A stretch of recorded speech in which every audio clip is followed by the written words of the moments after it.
One of the kind of great things about environmental graphics and identity is it's trying to kind of shape a personality for a place. We try to stay as loose and free as long as possible to try to vet a number of ideas and then start to narrow them down. And they're pretty messy and pretty rugged, but we're just trying to get a sense of what the feeling of it is. Our role is often to kind of like challenge our clients and to present them something that they didn't quite expect or consider, and oftentimes they're too close to it to kind of do that, so we're kind of like almost their alter ego to bring something back into it.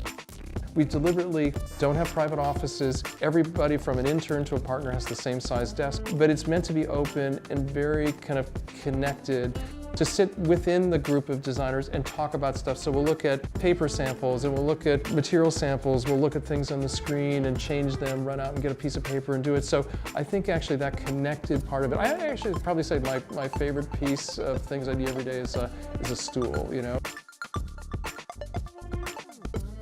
Design for me is infinite possibilities.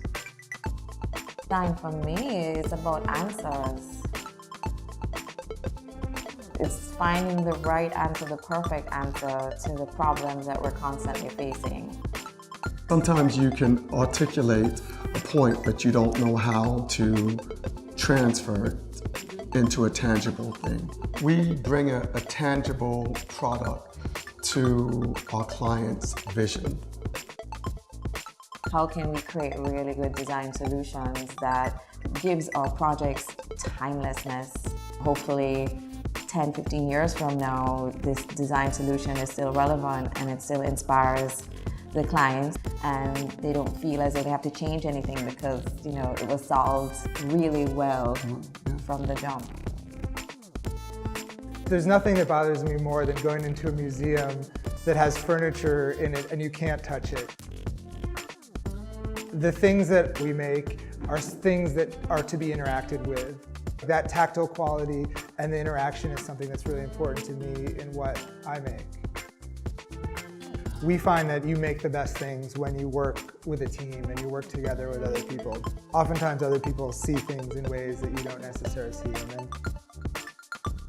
Something we realize is that it's nice to have a mix of stuff and a mix of styles together to create a space.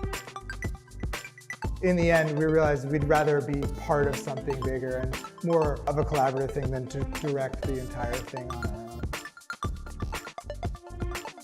Being able to communicate our ideas quickly and clearly is one of the key aspects of the work that we do.